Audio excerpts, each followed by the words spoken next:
C'était le 28 mars 1941, en pleine nuit, dans un coin perdu de la Méditerranée, où aucun marin ne souhaitait se retrouver. L'obscurité semblait plus dense qu'ailleurs, comme si le ciel lui-même voulait cacher ce qui allait se produire. Au-dessus des flots, l'air était glacial, chargé d'humidité et de ce mélange particulier d'embrun et de mazout que seuls les marins de guerre connaissent. Et pourtant, quelque chose rôdait. Quelque chose de massif. Un monstre d'acier avançant à près de 30 nœuds, sans un bruit, presque trop silencieux pour un navire de plus de 42 000 tonnes. C'était le Vittorio Veneto, le fleuron de la Regia Marina italienne. L'un des cuirassés les plus puissants d'Europe. Mais cette nuit-là, ce géant n'était plus un symbole de puissance. Il était devenu une proie. Et sa chasse venait de commencer. Autour de lui, à quelques milles seulement, d'autres silhouettes sombres fondaient les vagues. Les croiseurs Zara, Fiume, Ola, ainsi que les destroyers d'escadrille de la première division. Les hommes sur leurs passerelles tendaient l'oreille, cherchant à distinguer quelque chose, un moteur, une hélice, un signal, mais tout n'était que silence. Un silence glacial. Un silence qui annonçait le pire. Soudain, au loin, une lumière déchira l'obscurité. Une seule. Blanche, éphémère. Comme un avertissement venu de l'enfer. Les officiers italiens le savaient. Quelque chose les avait trouvés. À cet instant précis, personne ne pouvait imaginer l'ampleur du désastre imminent. Personne ne pouvait encore deviner que dans moins de 2 heures, 3 croiseurs lourds seraient réduits à des carcasses en flammes. Plus de 2300 marins manqueraient à l'appel, et que la Méditerranée elle-même serait marquée à jamais par une des plus terribles défaites navales de la Seconde Guerre mondiale. Mais pour comprendre comment la Regia Marina italienne, pourtant puissante, moderne et déterminée, a pu tomber dans ce piège mortel, il faut remonter en arrière. Remonter au début d'une guerre où la Méditerranée devait devenir un champ de bataille décisif. Remonter à une époque où l'Italie fasciste croyait encore pouvoir régner sur ses eaux. Pendant ce temps, au loin, très loin dans la nuit, des avions anglais, des fantômes du ciel, tournaient déjà leurs projecteurs vers le sud. Ils avaient repéré quelque chose. Quelque chose de trop lent, trop visible, et surtout, trop confiant. La traque avait commencé. Au début de 1941, la Méditerranée n'était pas simplement une mer intérieure. Elle était la colonne vertébrale stratégique de l'Italie. Pour Mussolini et l'état-major de la Regia Marina, elle représentait à la fois un rêve et un piège. Un espace où l'Italie pouvait projeter son influence, mais aussi un lieu où la Royal Navy, forte de plus de 3 siècles de domination maritime, n'attendait qu'une occasion pour frapper. Lorsque la guerre éclata en septembre 1939, l'Italie restait encore en retrait. Mussolini voulait entrer en guerre au moment le plus favorable. Ce moment sembla se présenter en juin 1940, après la chute de la France. La Méditerranée devait devenir le théâtre d'une confrontation totale. Une lutte pour les convois, pour les ressources, pour les territoires de Malte, de l'Afrique du Nord et du Levant. Et dans ces eaux, les cuirassés, croiseurs et destroyers italiens devaient être la pointe de la lance. Au cœur de cette flotte se trouvait la classe Littorio, dont faisait partie le Vittorio Veneto. Un cuirassé long de 237 mètres, protégé par une ceinture blindée de 350 mm, armé de 9 canons de 381 mm, capable de projeter un obus de près de 900 kg à plus de 42 km. Sur le papier, c'était une forteresse flottante, un symbole de puissance nouvelle. Mais derrière cette apparence invincible se cachait une vérité bien plus inquiétante. La Regia Marina, malgré ses navires modernes, manquait d'un élément essentiel. Le radar. Les Italiens avaient fait le pari d'une guerre fondée sur la vitesse, la précision optique et la capacité à se battre en plein jour. La nuit, pensait-il, n'était pas faite pour les batailles en ligne. Ils n'auraient pas pu se tromper davantage. Car la Royal Navy, elle, disposait du radar type 284 et surtout du fameux type 279, capable de détecter des navires à plus de 100 km. À Matapan, ce simple détail technologique allait devenir un gouffre entre les deux flottes. Pendant ce temps, les Italiens continuaient de croire qu'ils contrôlaient la situation. L'amiral Angelo Iachino, commandant de la flotte italienne, n'était pas un imbécile. C'était un officier prudent, expérimenté, respecté pour sa maîtrise tactique et son sens aigu de l'équilibre des forces. Le problème n'était pas son incompétence. Le problème, c'était l'information. Personne ne lui avait dit que les Britanniques lisaient les messages italiens grâce au système Ultra. Personne ne lui avait dit que chaque mouvement de la flotte était désormais anticipé, décrypté, exploité. Lorsque l'amiral Cunningham, commandant de la Mediterranean Fleet britannique, apprit que la flotte italienne sortait de Tarente et se dirigeait vers le sud, il ne sourit pas.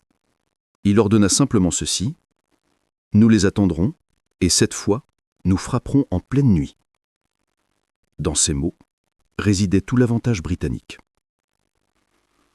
Lorsque la flotte italienne appareilla le 26 mars 1941, personne à bord n'imaginait que cette mission allait devenir un cauchemar. Les ordres étaient clairs: intercepter des convois britanniques se rendant en Grèce pour soutenir les forces helléniques face à l'invasion allemande imminente. L'opération semblait simple, presque routinière. Le Vittorio Veneto, sous le commandement du capitaine de vaisseau Giuseppe Sparzani, ouvrait la marche. Derrière lui venaient les 3 croiseurs lourds de la classe Zara, chacun armé de 8 canons de 203 mm, des navires rapides, élégants, parfaitement adaptés aux combats de haute mer. Les marins à bord faisaient confiance à leur vitesse, à leurs canons, à leur discipline. Ils savaient que la Royal Navy était dangereuse, mais ils se sentaient prêts. À ce moment précis, personne ne savait qu'un alliant britannique, un modeste Fairey Swordfish, venait de les repérer depuis plus de 80 km. Un avion lent, à peine 220 km/h en piqué, construit en toile et en tube métallique que les Italiens considéraient presque comme une relique obsolète.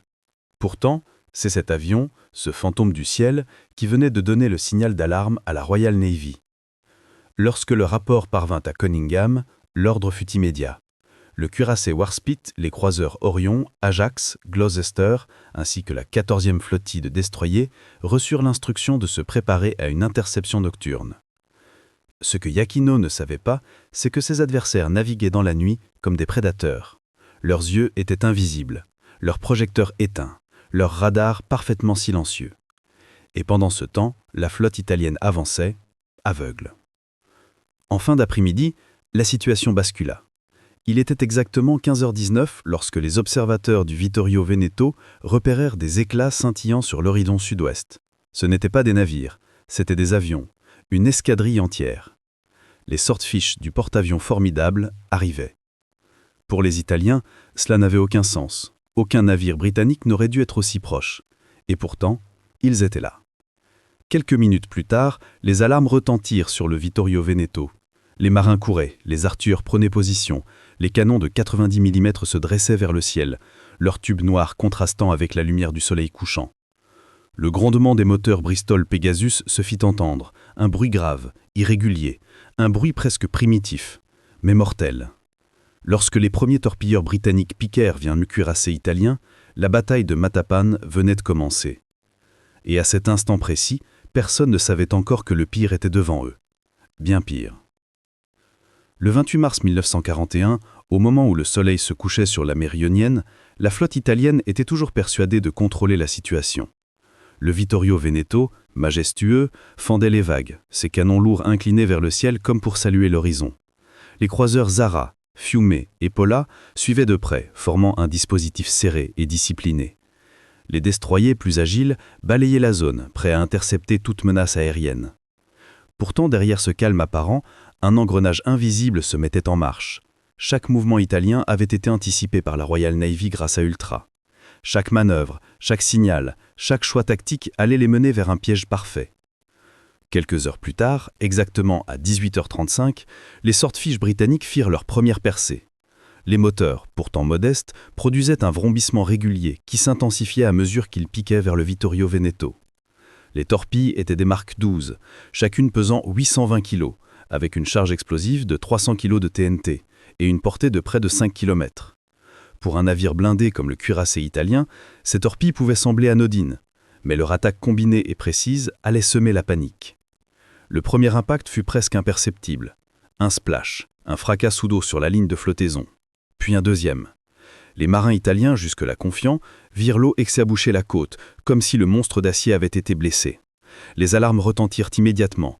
Les officiers couraient sur les passerelles, criant des ordres, ajustant les angles de tir des canons. Mais le chaos éclatait déjà. Pendant ce temps, à bord du croiseur Paula, le commandant, le capitaine d'Izara, observait le ciel avec une tension grandissante. Les Swordfish, si lents et apparemment vulnérables, se déplaçaient avec une précision incroyable. Chaque torpille semblait trouver sa cible. Chaque impact résonnait comme une sentence. Quelques minutes plus tard, exactement à 19h12, une autre escadrille surgit derrière les nuages. Cette fois, c'étaient des torpilleurs venant du porte-avions Eagle, accompagnés par des bombardiers légers. Les projecteurs italiens étaient inutiles. Ils risquaient de trahir leur position et de devenir eux-mêmes des cibles. La nuit tombait, et avec elle, l'avantage naturel des Britanniques. Ils naviguaient dans un silence presque surnaturel. Chaque vrombissement de moteur contrôlé, chaque manœuvre minutieusement calculée. Le Vittorio Veneto réussit à esquiver une première attaque grâce à une brusque manœuvre à 30 nœuds, mais le coup humain fut immédiat. Plusieurs marins furent blessés par les éclats de munitions anti-aériennes. Le chaos à bord se transforma dans une danse effrénée.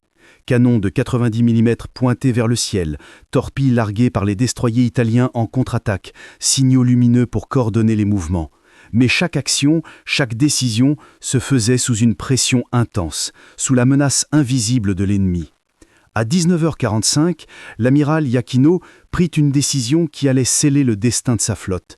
Il ordonna au Paula de couvrir le flanc gauche des croiseurs lourds. L'idée semblait tactique, protéger les navires les plus exposés et repousser toute attaque aérienne. Mais Cunningham avait prévu ce mouvement. Le radar britannique repéra immédiatement le croiseur isolé. L'escadron britannique, composé de 3 croiseurs lourds et 5 destroyers, changea de cap et se mit à suivre la formation italienne. Invisible, silencieux, mortel. Il était 21h45 lorsque le silence glacial de la mer Ionienne fut brisé par le grondement des canons britanniques. Le premier obus, un projectile de 8 pouces, traversa l'air nocturne et frappa le Zara à tribord, déclenchant une explosion qui fit vibrer tout le navire. Le métal craqua sous la pression, le pont se tordit et des flammes jaillirent des tourelles. Les marins italiens, pétrifiés, comprirent que leur destin venait de basculer. Quelques secondes plus tard, un deuxième obus atteignit le Fiume. Le navire chancela, inclinant de 12 degrés, ses canons principaux inutilisables, les moteurs grondant dans un dernier effort désespéré. La flotte italienne, autrefois majestueuse, se transforma dans un champ de carcasses flottantes, enveloppées dans la fumée et le feu. Les Swordfish, toujours présents, piquèrent à nouveau. Leurs torpilles frappèrent le Paula, déjà isolé, à 21h50. L'explosion fut cataclysmique. Les soutes à munitions cédèrent dans un fracas qui fit trembler l'eau sur des centaines de mètres. Le croiseur chavira presque immédiatement, projetant des marins dans la mer Noire et glaciale, où la survie était incertaine. Plus de 1000 hommes se retrouvèrent à lutter contre les vagues, certains tentant de rejoindre les ponts flottants des destroyers italiens encore opérationnels. Pendant ce temps, le Vittorio Veneto continuait de zigzaguer, mais le chaos était omniprésent. Les projecteurs britanniques, guidés par radar, illuminaient des zones précises, forçant les Italiens à des manœuvres impossibles. Les destroyers britanniques s'approchaient à moins de 2000 mètres, tirant leurs torpilles avec une précision chirurgicale. À chaque impact, le pont tremblait, les systèmes électriques défaillaient et le personnel des machines luttait pour maintenir la propulsion. Le capitaine Spartzani, face à la catastrophe, hurla des ordres. « Couvrez l'arrière-garde! Évitez le contact avec l'ennemi! Préparez les canons !» Mais ces cris se perdaient dans le vacarme des explosions et les hurlements des marins. À 22h05, la flotte italienne avait perdu toute cohésion. Le Zara était immobilisé, en flammes, et ne pouvait plus répondre aux tirs. Le Fiume, grièvement touché, luttait pour rester à flot. Le Paula avait disparu sous les eaux, emportant avec lui une partie considérable de l'équipage. Les destroyers italiens, malgré leur agilité, ne pouvaient pas protéger leurs compagnons et se dispersaient, certains tentant de couvrir l'arrêté du Vittorio Veneto, d'autres cherchant simplement à survivre. Les Britanniques, parfaitement coordonnés, ne faisaient pas de quartier. Le radar leur permettait de maintenir l'avantage dans l'obscurité totale, tandis que leurs canons de 8 pouces, précis et puissants, transformaient la mer dans un enfer de feu et de métal. À chaque impact, le pont tremblait, les systèmes électriques défaillaient et le personnel des machines luttait pour maintenir la propulsion. Le capitaine Spartzani, face à la catastrophe, hurla des ordres. « Couvrez l'arrière-garde! Évitez le contact avec l'ennemi! Préparez les canons !» Mais ces cris se perdaient dans le vacarme des explosions et les hurlements des marins. Malgré le désastre, certains hommes se distinguèrent par leur courage. Le lieutenant de vaisseau Luigi Giorgi, à bord du Fiume, coordonna l'évacuation des blessés, utilisant les canaux de sauvetage malgré le roulis extrême et le feu omniprésent. Des marins, trempés par l'eau glaciale et couverts de sang et de suie, aidèrent leurs camarades à rejoindre les radeaux et les destroyers encore intacts. Leurs actions permirent de sauver plusieurs dizaines de vies dans un chaos total. Le Vittorio Veneto, toujours capable de se déplacer, fut la cible de torpilles à répétition.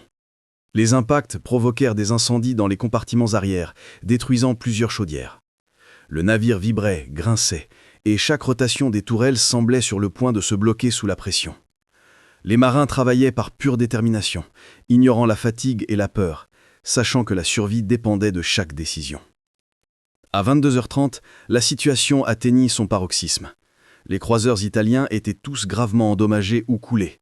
Le Vittorio Veneto, lourdement touché, réussissait à maintenir une vitesse de 25 nœuds. Mais les incendies, les inondations et la panique commençaient à menacer la propulsion. Les destroyers italiens survivants essayaient d'esquiver les attaques et de protéger les hommes tombés à l'eau. Dans la nuit noire, les Britanniques encerclaient encore les survivants. Leurs radars leur permettaient d'anticiper chaque manœuvre. Leurs destroyers, armés de torpilles de 533 mm, étaient prêts à achever les navires italiens immobilisés. Les torpilles, silencieuses dans l'eau sombre, frappaient comme des prédateurs invisibles. Le Vittorio Veneto esquiva de justesse plusieurs impacts, mais chaque manœuvre rapprochait le cuirassé du point où lui serait incapable de fuir. Le nombre de victimes augmentait à chaque minute. Plus de 2300 marins italiens furent tués ou portés disparus ce soir-là. Le chaos humain rivalisait avec le chaos technique. Explosions, incendies, chutes dans la mer glaciale, navires qui chaviraient. Des hommes furent projetés dans l'eau, tentant de nager vers les radeux ou les destroyers. Le froid intense et l'épuisement rendirent la survie aléatoire. Parmi les survivants, beaucoup racontèrent après-guerre la terreur absolue de cette nuit-là. Les hurlements, les explosions, le feu et l'eau glaciale formaient un tableau d'horreur que personne ne pouvait anticiper en quittant Tarente quelques heures plus tôt. C'était la définition même d'un piège mortel. À 22h15, Cunningham, parfaitement conscient de son avantage, ordonna de concentrer le feu sur les navires italiens les plus vulnérables. Le Zara et le Fiume furent achevés par des tirs précis. Le Pola a déjà perdu, disparu définitivement sous les vagues. Le Vittorio Veneto, grâce à sa vitesse et à la discipline de son équipage, parvint à se retirer vers le nord, poursuivi par quelques destroyers britanniques, mais échappa finalement à une destruction totale. Cette nuit-là, la mer Ionienne devint le théâtre d'un carnage inégalé dans l'histoire navale italienne. Le désastre fut total, 3 croiseurs lourds coulés, des centaines de marins morts et un choc psychologique pour la Regia Marina, qui comprit à quel point elle avait été vulnérable face à la coordination, aux radars et à la tactique britannique.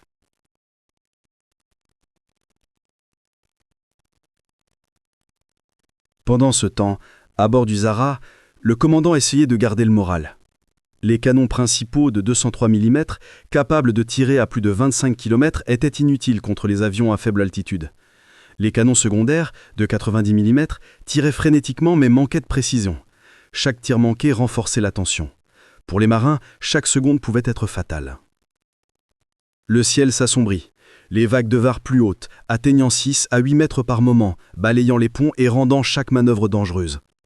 Le Fiume essuya un impact direct d'une torpille. La colle vibra sous la force du souffle. Des marins furent projetés au sol, des alarmes retentirent, et la discipline fragile commençait à se fissurer. Quelques minutes plus tard, exactement à 20h18, un destroyer britannique, le Jervis, réussit à s'approcher à moins de 2000 mètres. Les canons italiens, encore centrés sur le ciel, ne purent répondre à temps. Un tir précis frappa le Fiume, provoquant une explosion dans les sous de sa munition. Le navire explosa en quelques secondes, projetant flammes et débris à plusieurs dizaines de mètres dans l'air. Le chaos éclata à nouveau, cette fois avec une intensité encore plus terrifiante. Les autres navires italiens virent leurs compagnons brûlés, et la peur se mêla à la confusion. À ce moment précis, les Britanniques dévoilèrent toute leur puissance. Cunningham avait coordonné une manœuvre audacieuse. Ces croiseurs, guidés par radar, contournèrent silencieusement la flotte italienne, approchant par le sud-ouest. Iachino ne savait pas que son arrière-garde, le Pola, était désormais isolé, sans soutien et entouré d'ennemis invisibles. À 20h35, le Pola fut percuté par plusieurs obus de 8 pouces, tirés par les croiseurs britanniques. Le navire chancela, prit de la gîte et commença à s'immobiliser. Les marins à bord tentèrent désespérément d'éteindre les incendies, de contrôler les inondations, mais la situation était devenue intenable. Le chaos éclatait de manière exponentielle. Fumée noire, flammes, tirs croisés, hurlements, sirènes, le spectacle était apocalyptique. Pendant ce temps, les destroyers italiens tentaient de contre-attaquer. Leurs torpilles, lourdes de 450 kg d'explosifs, furent lancées dans l'obscurité, mais la coordination manquait. Leurs impacts étaient aléatoires, souvent hors cible. Chaque seconde passée dans ce champ de bataille rapprochait les navires italiens d'une catastrophe totale. À bord du Zara et du Fiume, le moral s'effondra. Certains officiers hurlaient des ordres, d'autres pleuraient silencieusement, conscients que la nuit allait être longue et sanglante. Chaque mouvement était scruté par des yeux invisibles. Chaque décision pouvait être la dernière. Pendant ce temps, les Swordfish continuaient leur assaut. Lentement, méthodiquement, ils piquaient depuis des positions inattendues, larguant torpilles et bombes. Leur moteur Pegasus, de 1065 chevaux, produisait un vrombissement que seuls les marins aguerris pouvaient entendre comme un présage.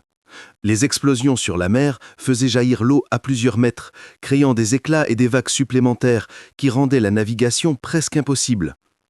Le Vittorio Veneto, malgré sa vitesse et sa puissance, était contraint de zigzaguer pour éviter les impacts. Chaque manœuvre rapprochait les navires italiens de la position des croiseurs britanniques, eux-mêmes parfaitement coordonnés grâce au radar et à la connaissance exacte de la formation italienne. Le piège était en place, invisible mais inévitable. À 21h20, la flotte italienne était entièrement encerclée, sans le savoir. Les croiseurs britanniques se tenaient à 5000 mètres, tandis que les destroyers menaçaient les flancs. Les Swordfish, maintenant accompagnés de Spitfire de reconnaissance à basse altitude, continuaient de harceler les ponts et les machines. Les impacts se multipliaient. Incendies, explosions, ponts arrachés, équipages projetés dans l'eau glaciale. Les marins italiens, jusqu'alors disciplinés, étaient désormais livrés à eux-mêmes, tentant de survivre dans un enfer liquide. Le capitaine Sparzani, à bord du Vittorio Veneto, observa la scène avec horreur. Il comprit enfin l'ampleur du désastre. La flotte italienne n'était pas seulement attaquée, elle était piégée, encerclée et condamnée à subir un naufrage quasi certain. Lorsque l'aube se leva sur la mer Ionienne, le 29 mars 1941, le paysage était méconnaissable. La nuit avait laissé derrière elle un tableau de désolation. Des navires italiens en flammes ou coulés, des radeaux flottants au gré des vagues, et le silence oppressant d'une mer où la vie venait tout juste de reprendre timidement son cours. Le Vittorio Veneto, malgré ses dommages, avait survécu et regagnait Tarente, escorté par les destroyers encore opérationnels. Mais la victoire britannique avait été totale, écrasante et marquait un tournant stratégique. Le bilan de la bataille de Matapan fut catastrophique pour l'Italie. 3 croiseurs lourds coulés, Zara, Fiume et Pola. 2300 marins italiens morts ou disparus. Blessés, plus de 1000, certains gravement brûlés ou mutilés. Le Vittorio Veneto, gravement endommagé, mais sauvé. Destroyers italiens dispersés et fortement touchés. La Royal Navy, elle, déplora des pertes légères. Aucun croiseur coulé, seulement quelques blessés et des dommages mineurs sur les destroyers. Le contraste était saisissant. Une supériorité technologique, tactique et opérationnelle avait permis aux Britanniques de transformer une nuit ordinaire dans un massacre presque parfait. La bataille de Matapan fut immédiatement analysée par les états-majors européens. Les experts militaires tirèrent plusieurs leçons cruciales. L'importance du radar. Les Britanniques avaient détecté et suivi les navires italiens dans l'obscurité totale, ce qui avait permis une coordination parfaite et une surprise totale. La vulnérabilité de la nuit. La flotte italienne, basée sur une doctrine de combat diurne et visuel, était incapable de réagir efficacement dans l'obscurité. La supériorité de l'information. Le décryptage ultra avait permis à la Royal Navy d'anticiper les mouvements italiens, transformant chaque décision italienne en piège. La valeur de la coordination et de la discipline sous stress. Les destroyers et les avions britanniques avaient agi avec une synchronisation exemplaire, illustrant le rôle crucial de la planification et de la communication. Le désastre de Matapan ne fut pas seulement une défaite tactique, mais un avertissement stratégique. La modernité des navires italiens n'était rien sans l'intégration de la technologie et de l'information. Parmi les survivants, beaucoup racontèrent des histoires de courage et de sacrifice. Le lieutenant Luigi Giorgio, qui avait aidé à évacuer les blessés du Fiume, survécut et devint plus tard instructeur à la Regia Marina, insistant sur l'importance du travail en équipe et de la préparation aux combats nocturnes. D'autres marins furent récupérés par des destroyers britanniques ou italiens et ramenés à Tarente après des heures passées dans l'eau glaciale. Certains vétérans évoquèrent des souvenirs indélébiles. La fumée noire, le bruit des canons, la sensation du métal craquant sous leurs pieds et les cris de camarades emportés par les vagues. Le récit d'un jeune marin, Gino Rinaldi, survivant du Zara, demeure poignant. « J'ai vu mes amis disparaître dans un souffle de feu et d'eau, et je me suis accroché à un morceau de bois, tremblant, priant pour survivre. La nuit n'avait pas de fin. » Ces témoignages permirent aux historiens de reconstituer non seulement la chronologie, mais aussi la dimension humaine de la tragédie. La bataille de Matapan marqua un tournant dans la guerre en Méditerranée. La Regia Marina, qui avait été perçue comme une force capable de rivaliser avec la Royal Navy, fut désormais jugée vulnérable, particulièrement dans les opérations nocturnes. La perte des creuseurs lourds affaiblit la capacité italienne à intercepter les convois britanniques vers la Grèce et l'Afrique du Nord. Elle influença également les décisions de Mussolini, qui devint plus dépendant de l'Allemagne nazie pour la protection maritime. Pour la Royal Navy, cette victoire fut une démonstration éclatante de l'efficacité de la technologie, du renseignement et de la coordination entre navires et aéronefs. Cunningham, dans ce rapport officiel, écrivit « La précision, le courage et la discipline de nos hommes ont transformé la nuit en champ de victoire. » Plus de 80 ans après, Matapan reste un symbole de leçons stratégiques et humaines. Le pouvoir du renseignement, une information précise peut transformer la perspective d'une bataille. L'importance de la technologie, radar et coordination aéronavale sont désormais essentielles. La bravoure des marins. Malgré le désastre, de nombreux hommes firent preuve d'un courage exceptionnel, sauvant des vies et maintenant l'honneur de la flotte. Les navires coulis reposent désormais dans les profondeurs de la mer Ionienne, comme un témoignage silencieux de cette nuit tragique. Chaque plongée, chaque recherche archéologique rappelle les sacrifices et les erreurs qui ont conduit à ce carnage. Les vétérans italiens, encore vivants dans les années 90 et 2000, organisaient des réunions pour se souvenir des camarades tombés et partager leurs récits. Le souvenir de Matapan continue de résonner dans les académies navales du monde entier comme un exemple d'attaque nocturne réussie et de piège stratégique. Si vous avez aimé cette histoire tragique et captivante, n'hésitez pas à liker la vidéo, laisser un commentaire pour partager vos réflexions et vous abonner à la chaîne pour découvrir d'autres récits fascinants de batailles navales et aériennes de la Seconde Guerre mondiale. Votre soutien nous permet de continuer à raconter ces histoires extraordinaires qui ne doivent jamais être oubliées.